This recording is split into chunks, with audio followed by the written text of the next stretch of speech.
Bueno, pues les informo para que no haya dudas, falta de información o distorsiones. Les informo que ya recibí mi primer quincena como presidente.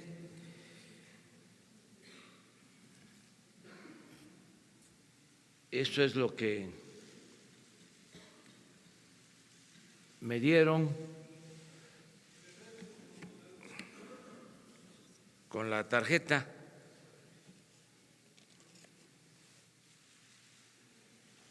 Por la quincena, 76,159 pesos con 59 centavos. O sea que me rayé. Pero esto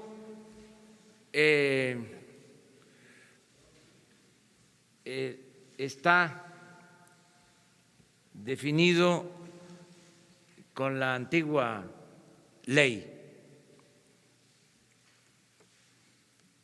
Por eso voy a devolver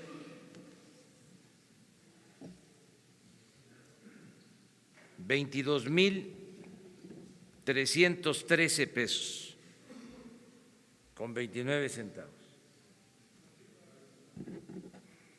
Aquí les traje algo gráfico.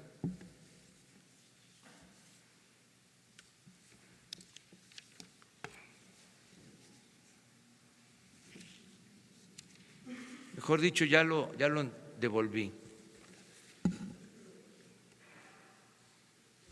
a la tesorería.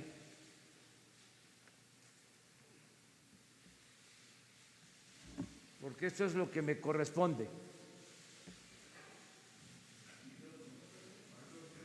53,846 pesos con 30 centavos.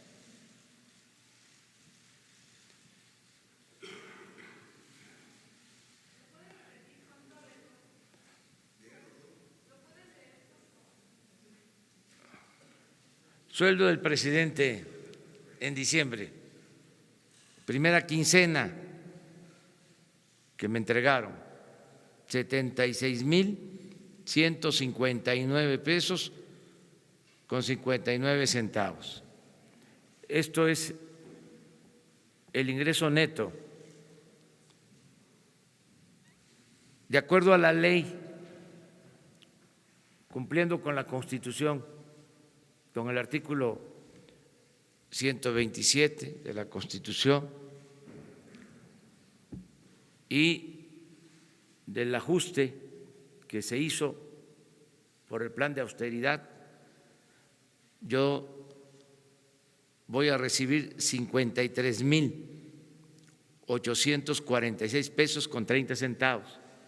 Por eso estoy regresando 22,313 pesos con 29 centavos.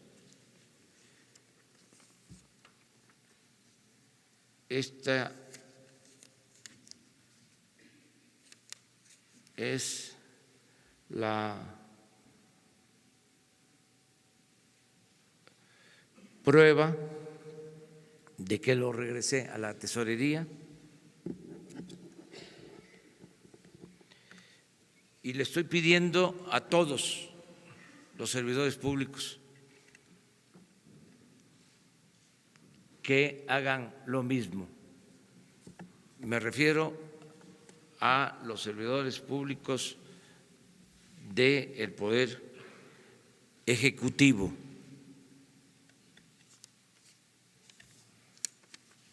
Lo aclaro porque si no se malinterpreta y es mejor cuentas claras y chocolate espeso. Todavía no, esta es la quincena. Voy a hacer lo mismo vamos a hacer el ajuste en general y se va a cumplir con el plan de austeridad. Esto nos permite ahorrar para tener recursos suficientes y financiar el desarrollo, apoyar las actividades productivas, crear empleos. Nos permite apoyar la educación, la salud, el bienestar. Yo quiero recordar de que cumplimos con el compromiso de no aumentar la deuda, de no financiarnos con deuda. Cumplimos el compromiso de no aumentar impuestos en términos reales, de no crear nuevos impuestos.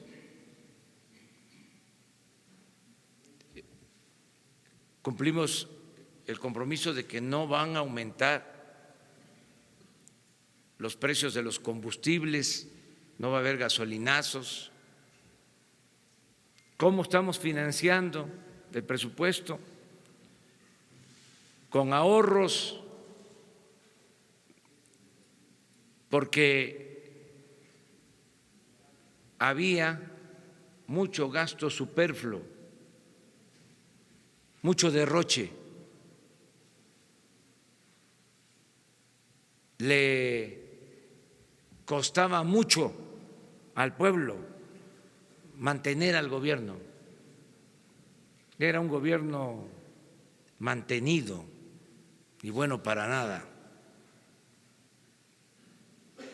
para decirlo así, con claridad, de manera coloquial. Un gobierno ensimismado. Y es importante tratar el tema. Como desde hace muchos años el gobierno se convirtió únicamente en facilitador para el saqueo,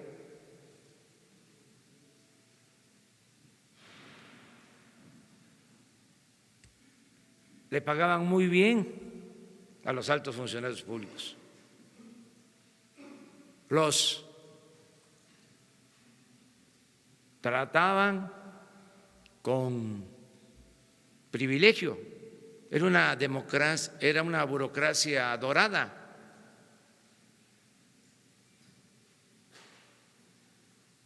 Para que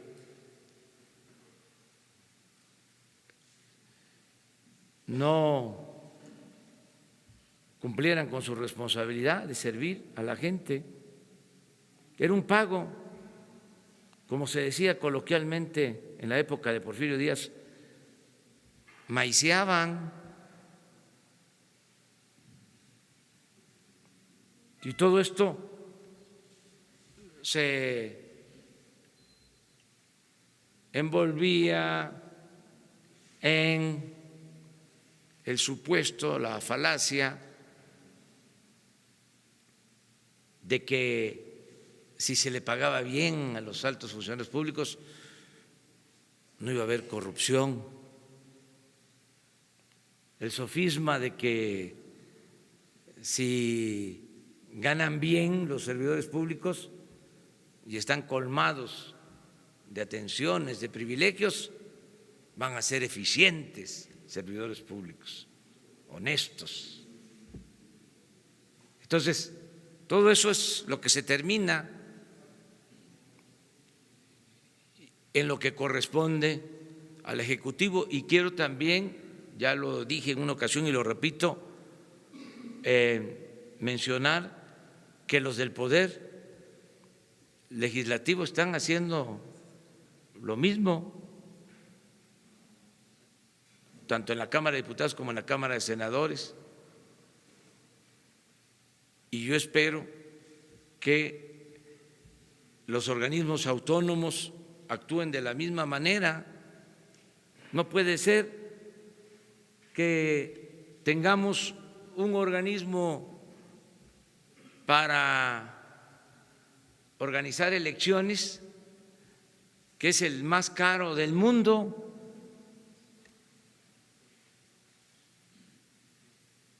¿Qué es tan complicado organizar una elección limpia y libre?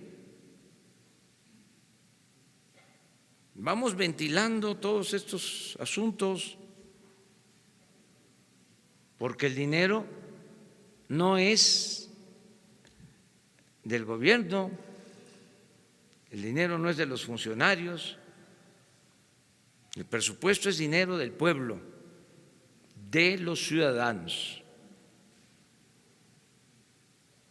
Nosotros somos simplemente administradores de los dineros de los ciudadanos.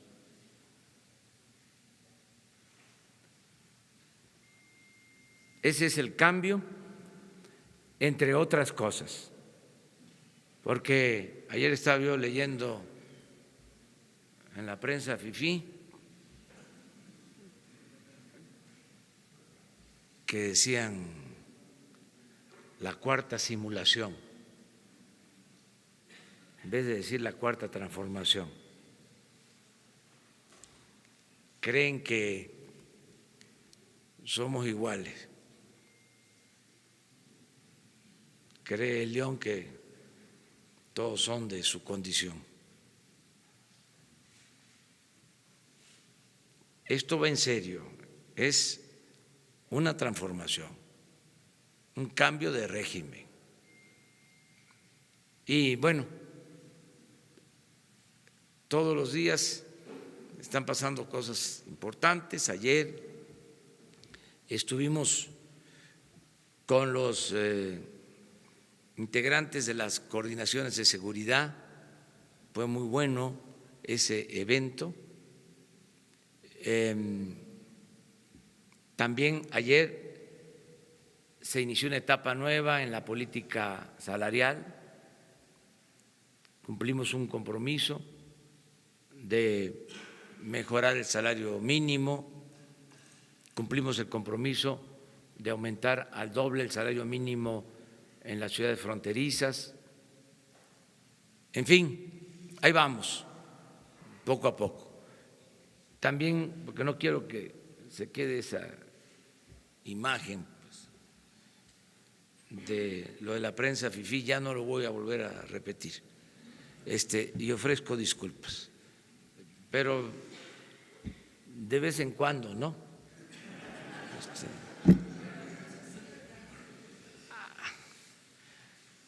Denme esa licencia. Ofrezco disculpas por anticipado.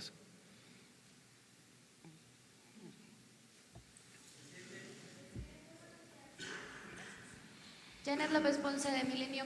Dos temas, presidente. El primero, las universidades siguen inconformes por este tema en cuanto a la reducción del presupuesto a las universidades, más que al tema educativo que usted hablaba ayer de becas.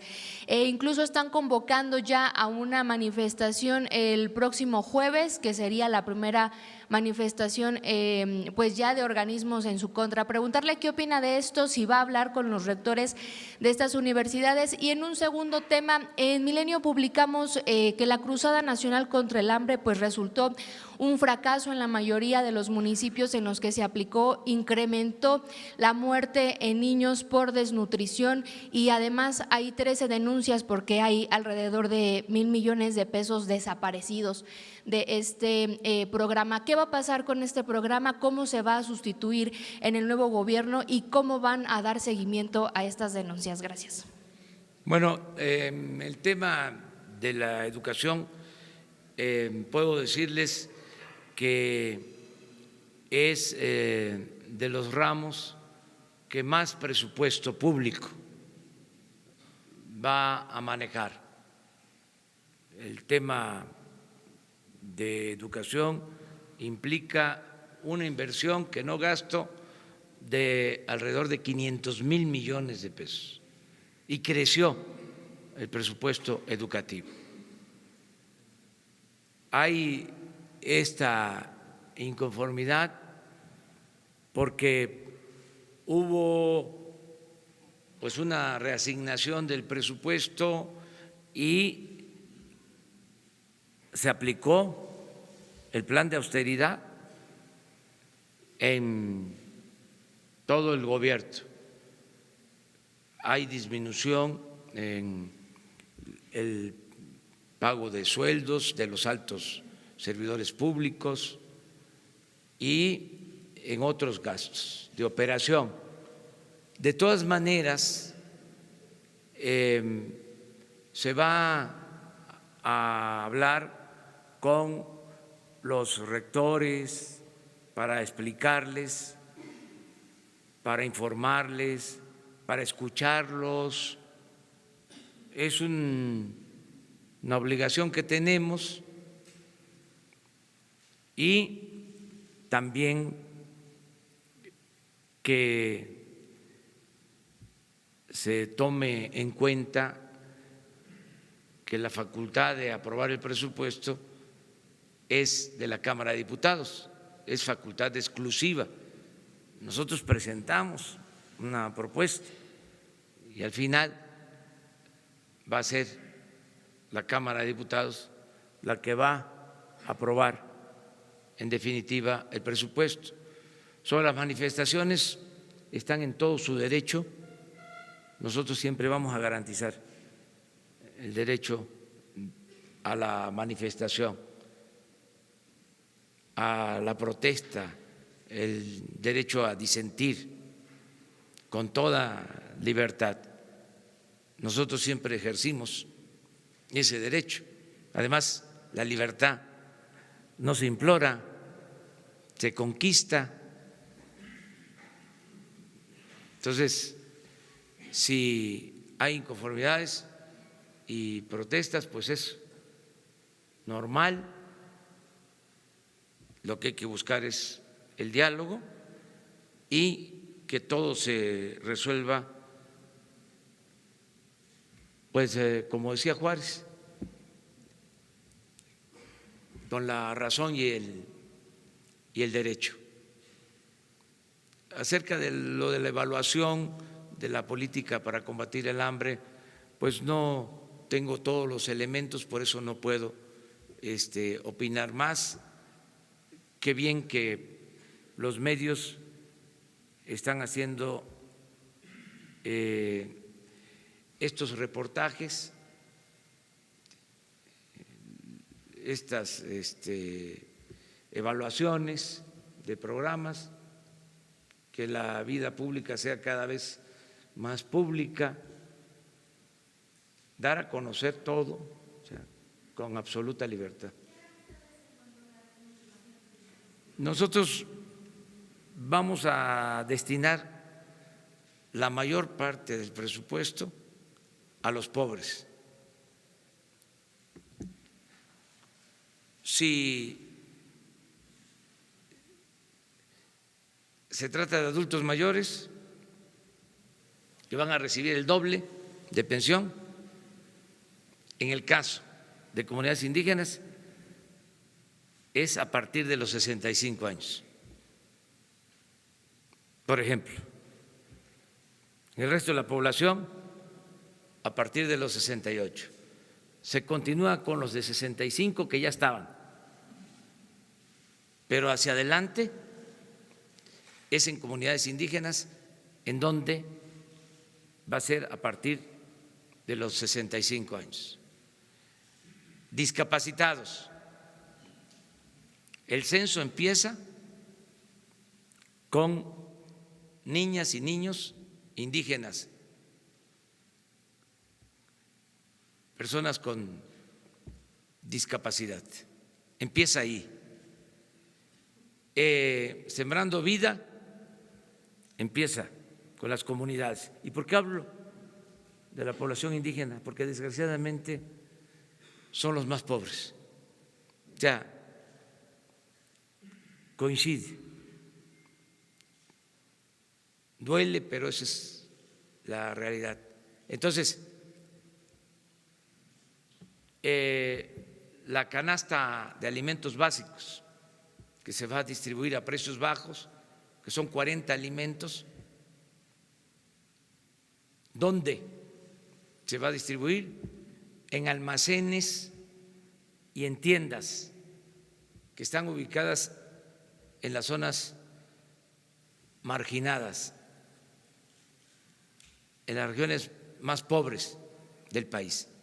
Entonces, todo el programa de gobierno, o sea, no es una acción, todo el programa de gobierno va destinado a atender a los más pobres de México. Esa es la prioridad. Entonces, yo espero que tengamos, desde luego, buenos resultados en todo este plan, que van a mejorar las condiciones de vida en las zonas más pobres de México.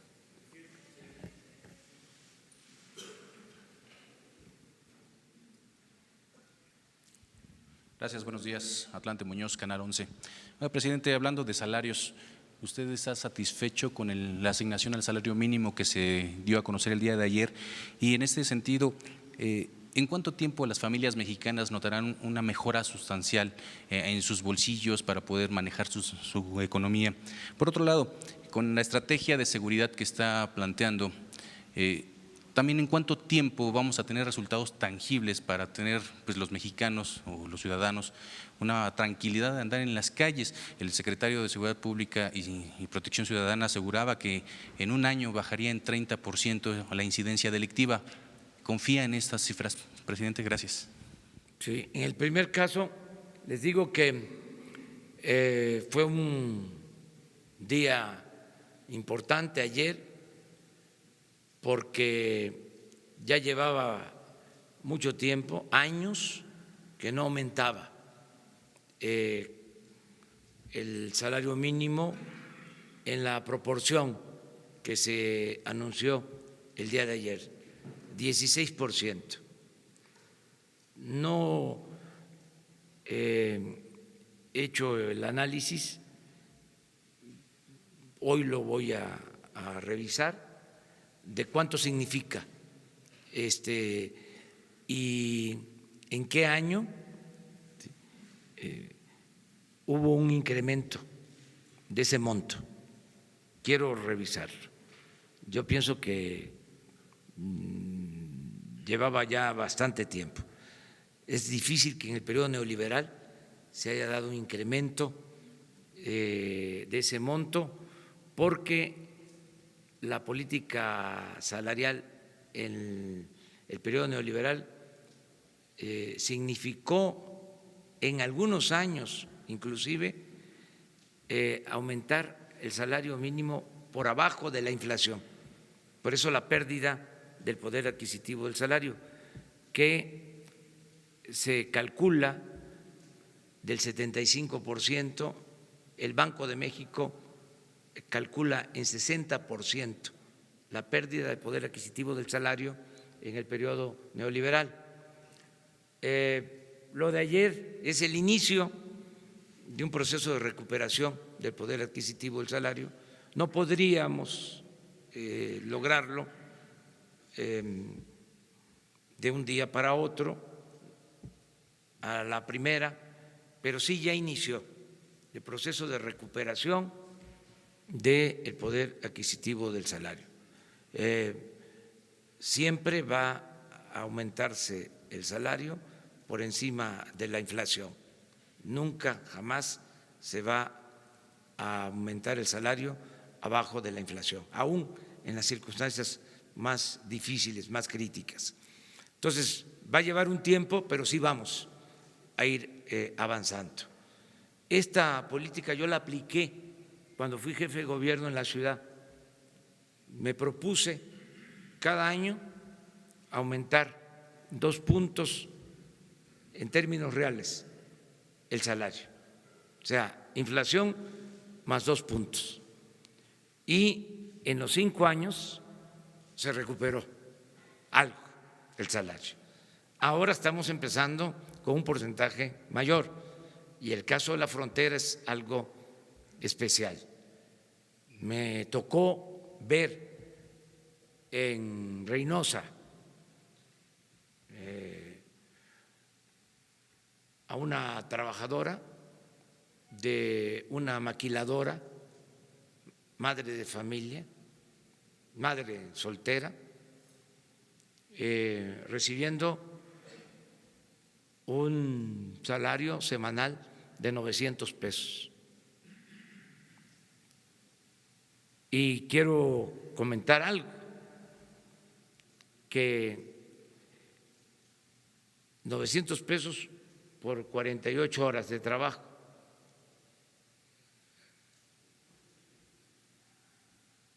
seis días de trabajo pagados de lunes a sábado. Pero en esa maquiladora eran 4 días de trabajo de 12 horas diarias, de 7 a 7. Me impactó por los hijos. ¿Con quién dejan los hijos? En algunos casos hasta encerrados, o con vecinos, con familiares. Por eso mantuvimos el programa de estancias infantiles, que va a seguir teniendo presupuesto para madres trabajadoras. Pero esta es la realidad, esa es la realidad. Entonces, al aumentar el salario mínimo, ya esa mamá soltera ya no va a ganar esa cantidad, va a ganar pues ¿qué será? Como un 70% más de los 3.600, un 50% más. Estamos hablando de maquiladoras. Entonces, yo siento que esto va a ayudar en recompensa a inversionistas, va a bajar el impuesto sobre la renta y en apoyo a todos los consumidores, que espero que se traslade el beneficio de los consumidores en la frontera, baja el IVA del 16 al 8%. Entonces, vamos a evaluar esta política de la franja fronteriza, si nos da resultados, porque pensamos que va a haber más inversión y vamos a tener más crecimiento económico, y esto va a permitir al empresario pagar mejores sueldos y también vamos a tener una mejor recaudación que compense la disminución en el pago de contribuciones. Eso es lo que se está planteando ahí. Y en cuanto a seguridad, pues yo espero tener resultados pronto. Ayer lo decía, tenemos ventajas. Una ventaja es que ya estamos trabajando de manera coordinada. No se hacía así.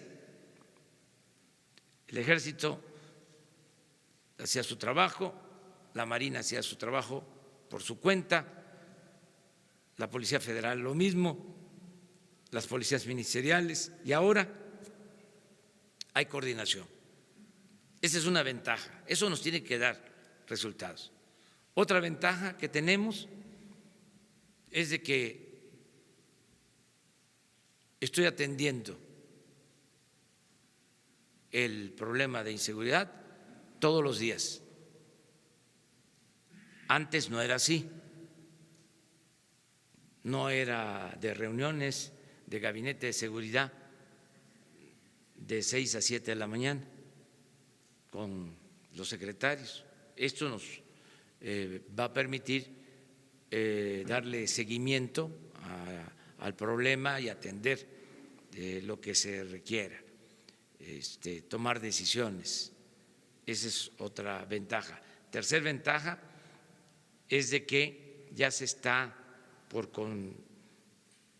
integrar la Guardia Nacional y va a contarse con más elementos, ¿sí? Que eso es importante también. Y otras ventajas, por ejemplo, no permitir la corrupción, no permitir que haya guerra, no declarar la guerra, ¿sí? No dar instrucciones para que haya masacres. Todo eso nos va a ayudar y sobre todo, lo principal es todo el programa de desarrollo, o sea, la atención a los jóvenes, el empleo. Yo tengo un sueño que quiero que se convierta en realidad. Quiero que los mexicanos tengan trabajo, que no tengan que salir de sus pueblos, que tengan ingresos justos y que empiece a escasear la fuerza de trabajo y que ya nadie quiera irse a trabajar a Estados Unidos y que entonces los convenios con Estados Unidos sean para que vayan los mexicanos a trabajar, que en vez de cerrar la puerta se abran la puerta, porque los mexicanos van a tener trabajo y hacia allá vamos, porque va a haber muchos empleos, va a haber inversión, va a haber bienestar y esto es lo que va a ayudar a serenar al país. Siempre he pensado que la paz y la tranquilidad son frutos de la justicia. Si hay trabajo, va a haber paz y va a haber tranquilidad.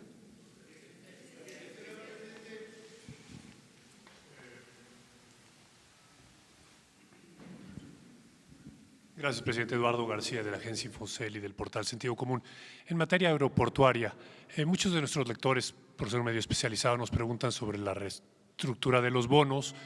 Les explicamos que el mandato de ustedes es que se pague, se cumplen los compromisos y que para eso se está negociando, que es un proceso de plática y negocio. Sin embargo, nos preguntan, bueno, ¿y qué vamos a recibir los mexicanos a cambio de ese pago? Y pues les tenemos que decir que no mucho.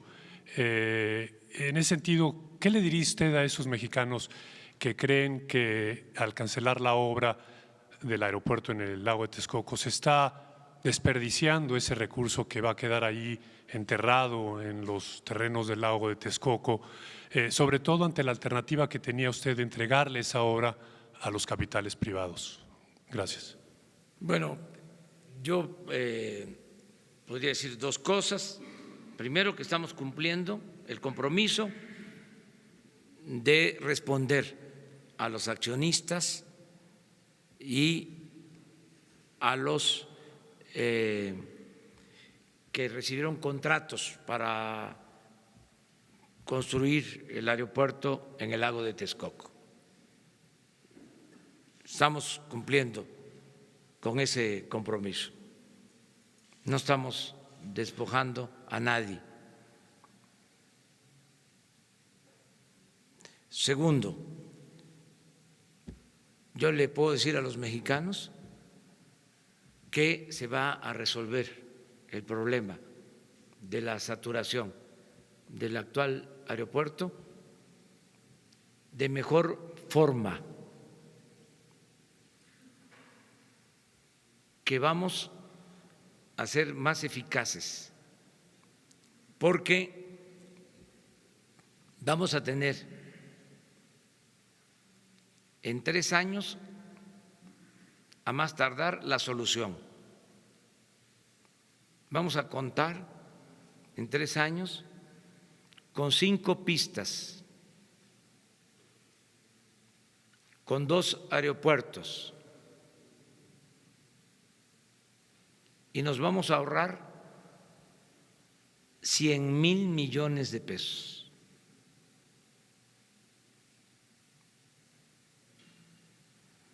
Y todo lo que se va a hacer va a tener como distintivo la calidad. No va a haber riesgos de hundimientos.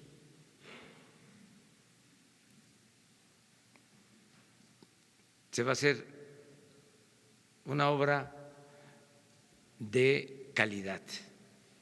Eso es lo que puedo decir. No quiero profundizar más sobre este tema porque hay una negociación, si se puede decir, y quiero ser prudente, me lo han pedido los servidores públicos de la Secretaría de Hacienda, nada más tengo permitido externar de que se va a respetar las inversiones en bonos y se va a responder a los que tienen contratos, que no se va a afectar y que la nación, el pueblo de México, va a beneficiarse en general.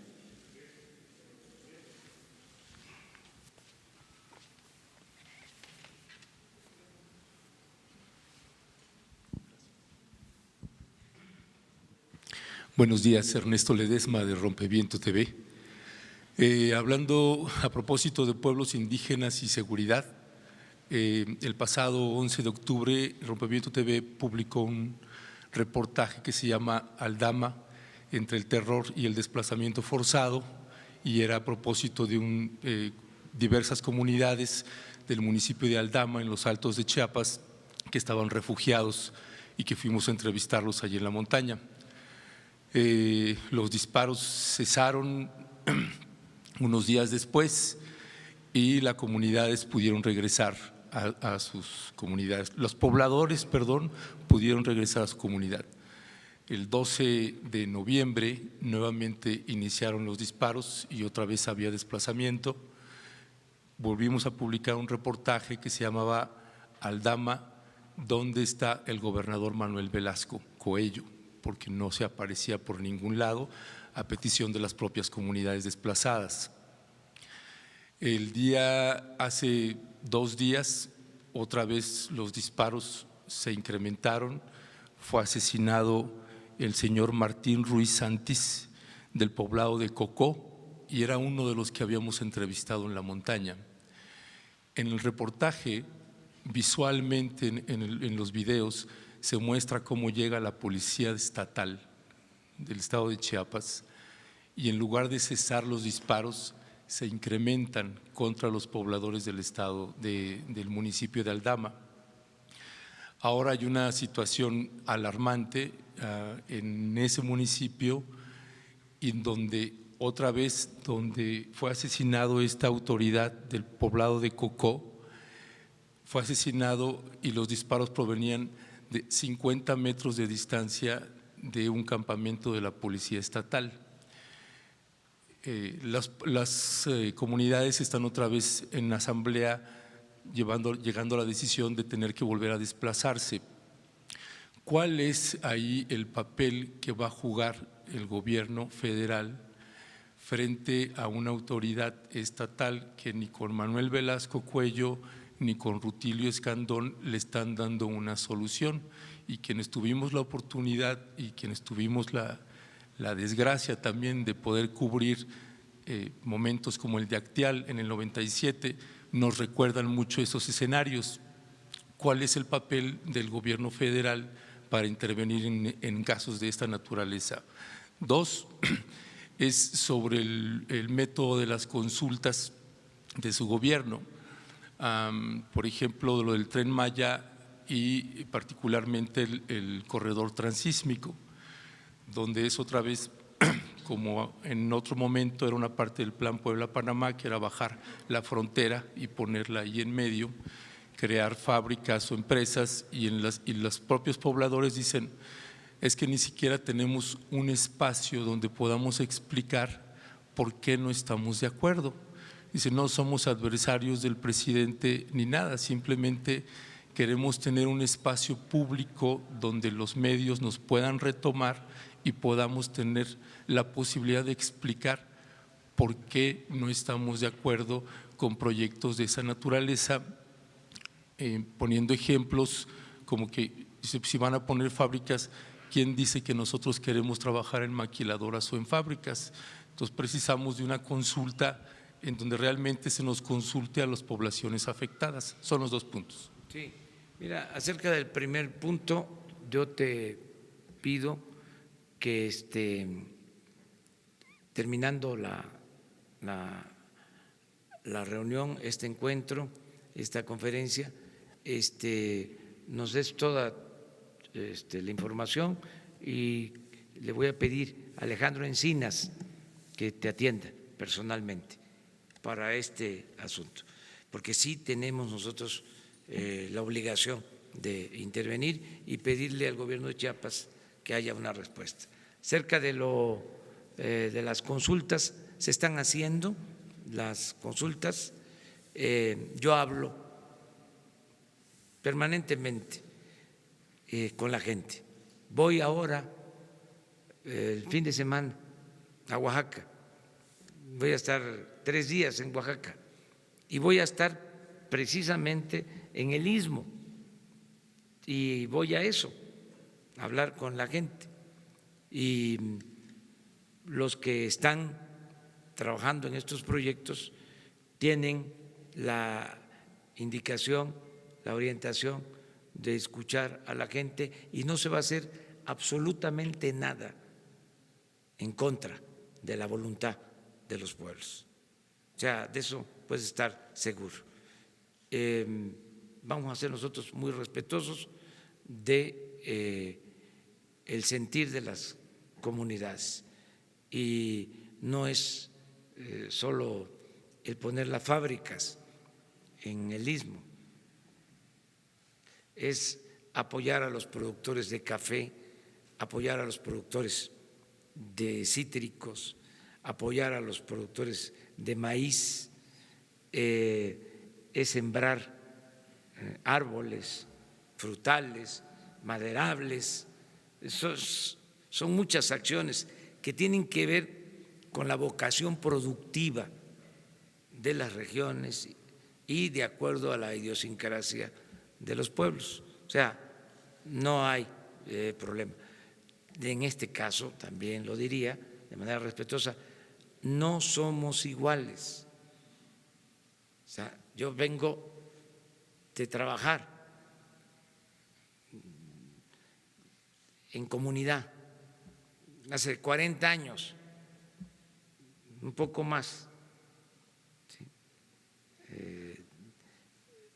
Trabajé de 1977 a 1982, 6 años en comunidades indígenas.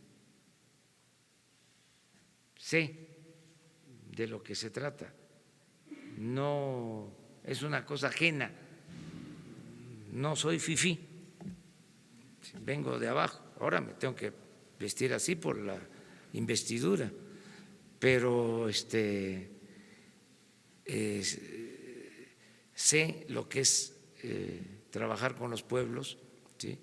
Y respetar la democracia comunitaria. ¿Sí?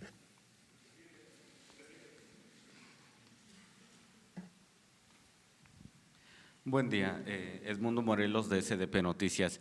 Preguntarle, nada más para puntualizar, ¿cuánto es lo que con esta con esta quincena estaría aportando usted de impuestos, lo que le están reteniendo?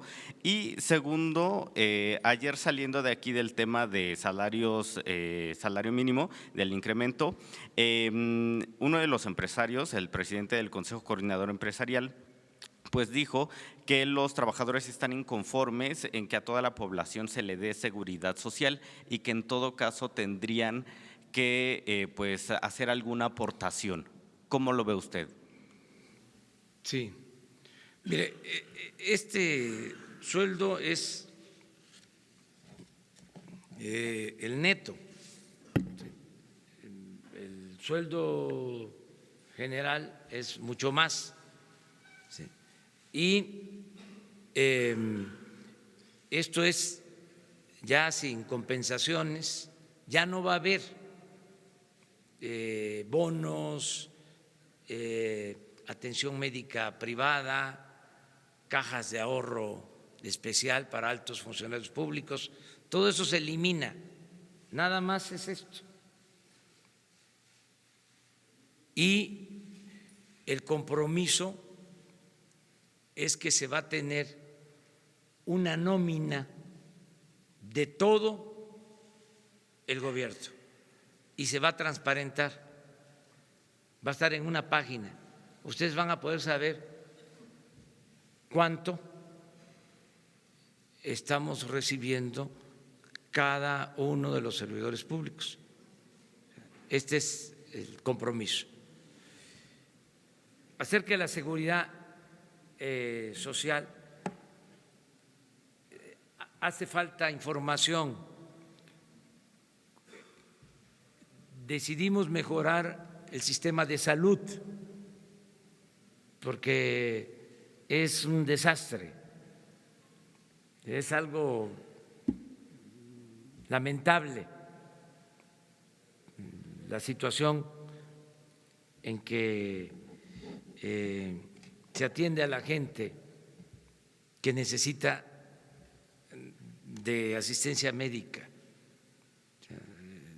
donde hay centros de salud, donde hay hospitales, están saturados, no tienen equipos, no hay medicamentos, a veces faltan médicos, no hay especialistas, hay alrededor de 70 hospitales abandonados. Es una situación grave. Entonces, estamos interviniendo para garantizar el derecho a la salud y lo que se decidió es actuar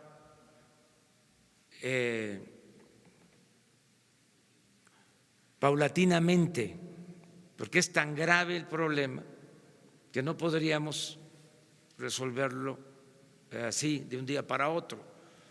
Entonces vamos a trabajar para crear un nuevo sistema de salud, empezando por 8 estados.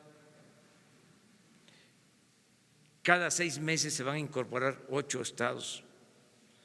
Eso no significa que empezamos con los 8 estados del sur y del sureste y que se va a abandonar el resto, no, va a seguir dándose la atención que se da hasta ahora, que estamos conscientes no es lo mejor, pero en los 8 va a cambiar completamente, ¿sí?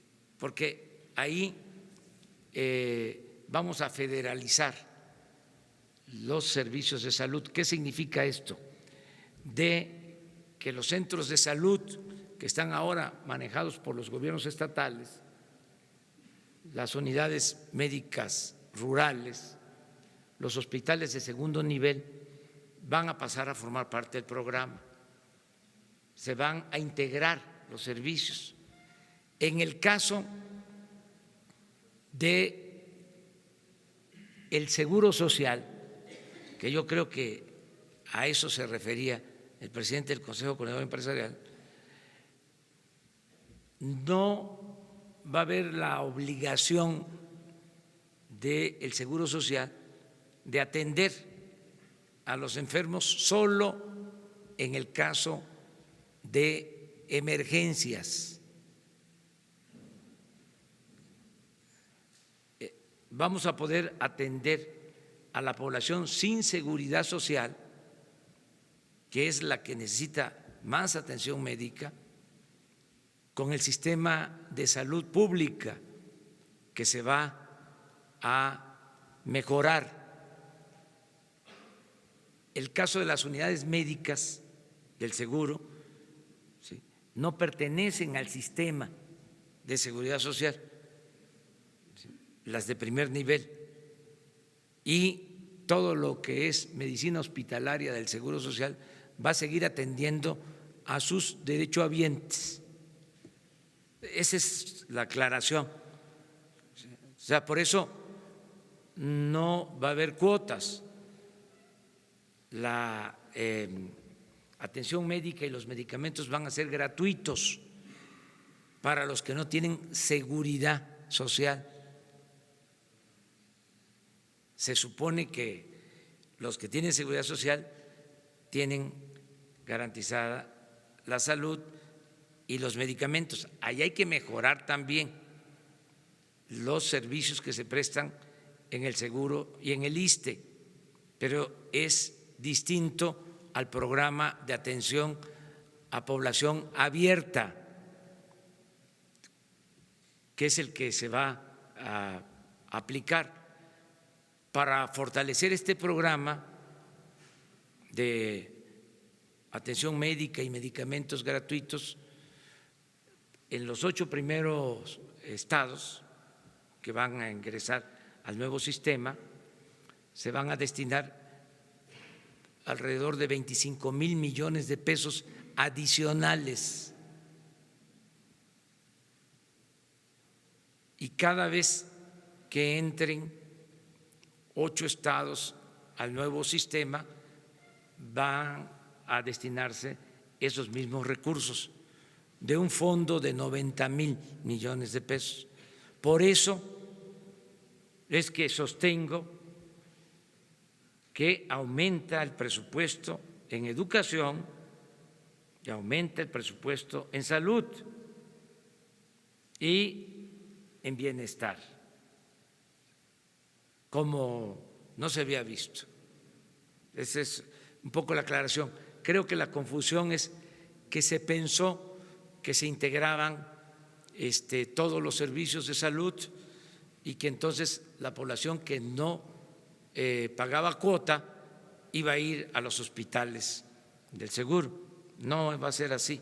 Van a ir a los hospitales del seguro porque es una obligación, además por humanismo, en casos de emergencia.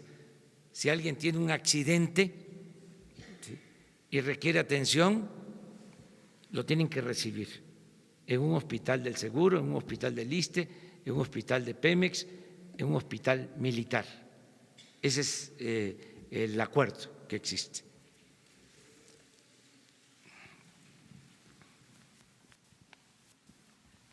Tres más, ¿no?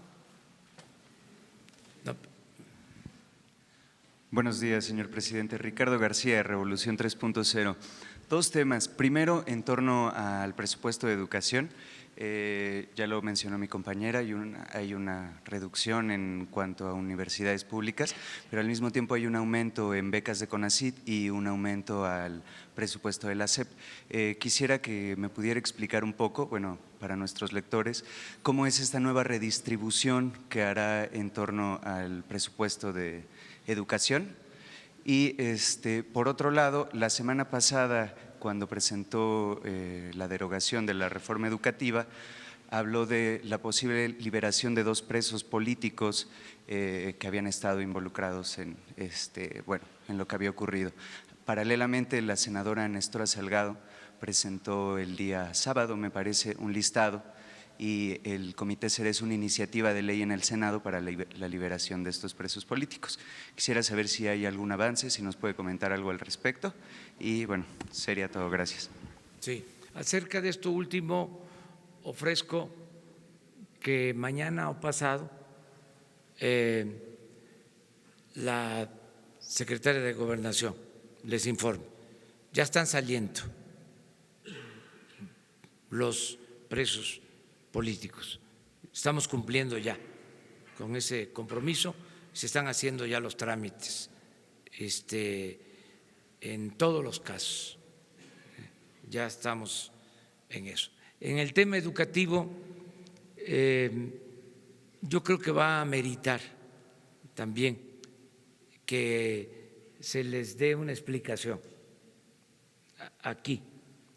Le voy a pedir al secretario de Educación que les exponga sobre el presupuesto.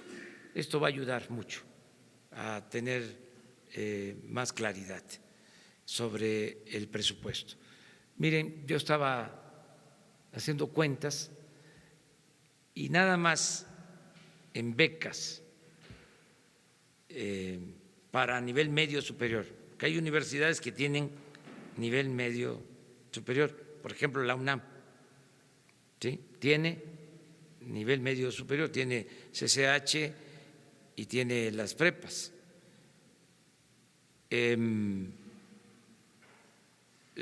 Casi todas las universidades, por ejemplo la Universidad de Guadalajara tiene nivel medio superior, becas para nivel medio superior y becas para universitarios pobres son casi 30,000 millones de pesos.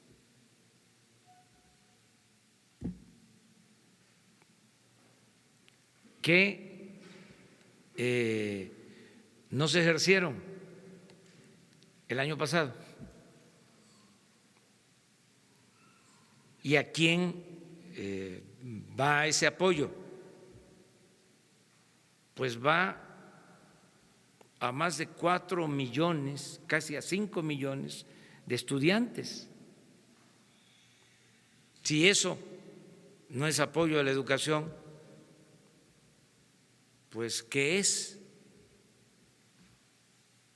Entonces, es mejor que tengan ustedes todos los elementos, toda la información. De todas maneras, no vamos a confrontarnos con las universidades, eso no lo vamos a hacer, pero sí que se informe, ¿no?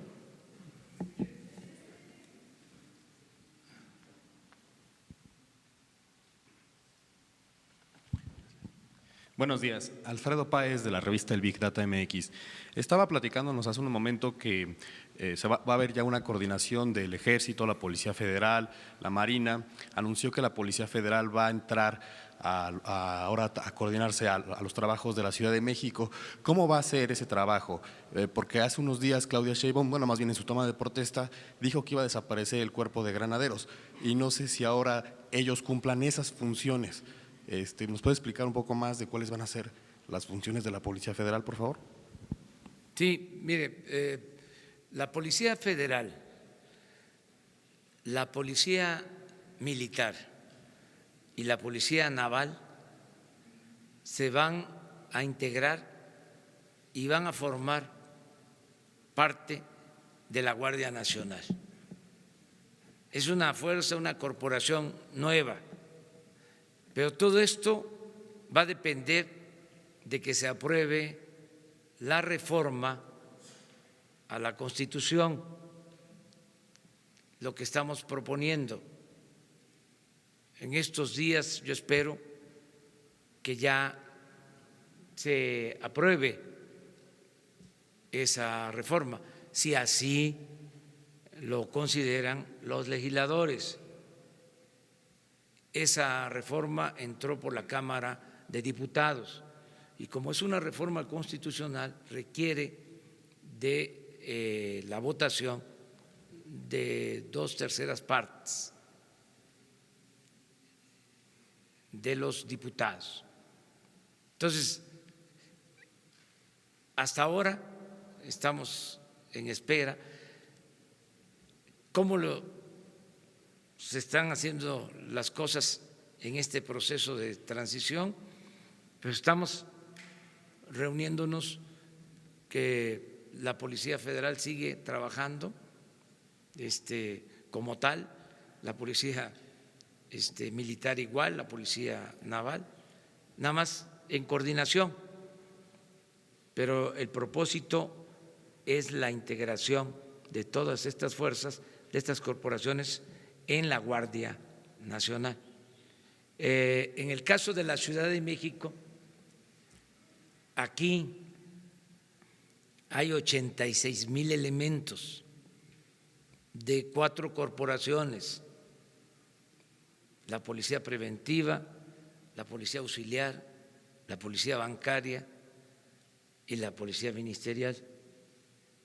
Entonces, aquí tienen bastantes elementos,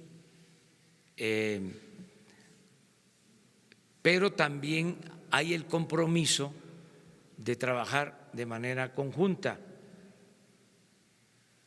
para garantizar en la capital, en la Ciudad de México, la paz y la tranquilidad. Estamos trabajando de manera coordinada con la jefa de gobierno, con Claudia, en este tema.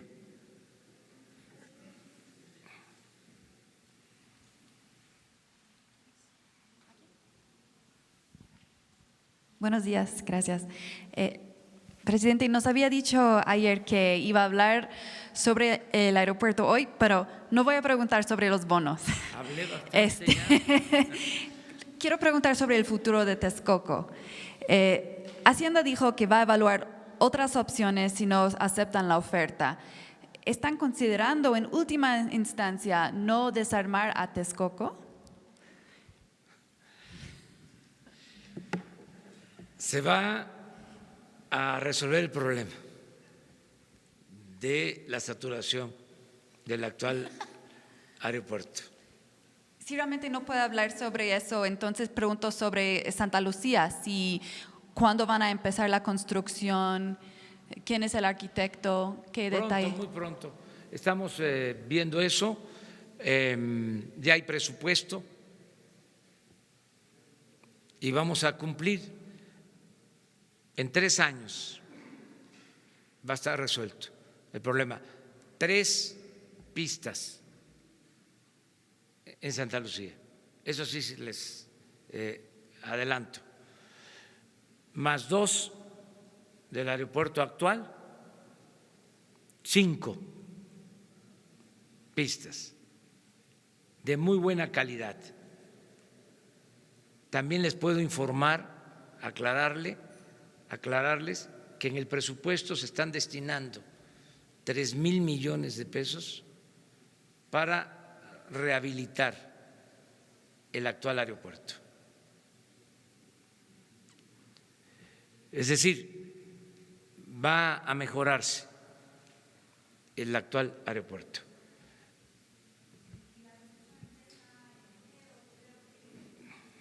Pronto, muy pronto. Pronto. Ya terminamos con ella, ¿no? Mañana. ¿Saben qué podemos hacer?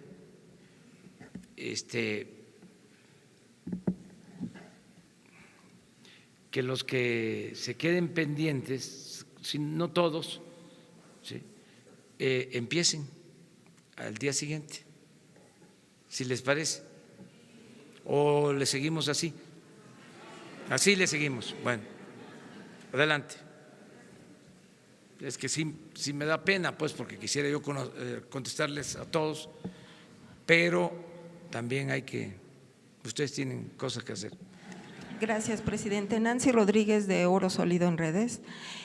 Usted hace unos días citó el despojo de viviendas de unas personas, cientos de personas. También citó la creación de empresas fantasma para evadir impuesto y también para desviar fondos federales. En estos ilícitos participan notarios.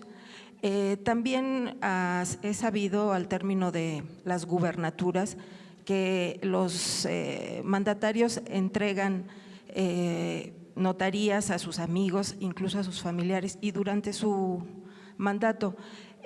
¿Su gobierno tendrá algún plan para vigilar, supervisar este gremio que ha sido tan opaco, ¿no? y participan estos ilícitos. Y una segunda pregunta, retomando lo de grupos, apoyo a grupos vulnerables, en este caso los adultos mayores y las personas con discapacidad. En la Ciudad de México entró en vigor una ley que da pena de cárcel a quien abandone y maltrate a adultos mayores y personas con discapacidad. Se saben redes de casos de niños que incluso hasta son, los amarran, ¿no? Entonces, no sé si esta ley o usted tenga contemplado o visualice poder extenderla a nivel nacional. Gracias, presidente. Sí. Bueno, la primera pregunta es muy buena, ojalá y se retome el que se acabe la corrupción en la entrega de notarías a funcionarios públicos, a los allegados, a autoridades. Es realmente lamentable. Termina un gobierno y una camada nueva de notarios. ¿Y quiénes son? El que fue secretario de gobierno, el que fue director jurídico, el que no le tocó una candidatura. Así, es una vergüenza. Qué bien que estás tratando ese tema. Yo espero que el mismo Colegio de Notarios presente una iniciativa para evitar esa corrupción y nosotros respaldamos esa decisión si se toma, porque es una vergüenza. Ya basta de esa corrupción. Han hecho algo los propios notarios, pero no se termina esa práctica. Todavía se sabe de los que dejan el gobierno, heredan notarías. Entonces, es muy buen planteamiento. Vamos a hacerle llegar esto a los notarios, a ver si sale de ellos una propuesta. Yo creo que sí, porque además les conviene para que ya no sigan proliferando tantas notarías. Hay ya lugares en donde existe saturación de notarios por estas prácticas. Y lo segundo que planteas también es muy bueno, el que se pueda federalizar, es decir, que en todo el país puedan haber castigos para quienes maltratan a adultos mayores y a personas con discapacidad. ¿Sí? Los dos casos. Aquí, además de que queda la constancia, porque se graba todo, hay un sistema que ya existía de grabación, que por cierto son muy buenos los camarógrafos, porque antes yo enviaba mis mensajes con el teléfono, ¿sí? Y ahora ya está de cámaras profesionales y puro especialista. Entonces queda todo grabado y hay testimonio, y todo esto, por ejemplo, que ustedes plantean como lo que tiene que ver con tu petición para que intervenga la Secretaría de Gobernación para la defensa de derechos humanos, Alejandro Encinas, todo esto se atiende de inmediato. Y si no, aquí nos vamos a estar viendo todos los días. Muchas gracias, muchas gracias.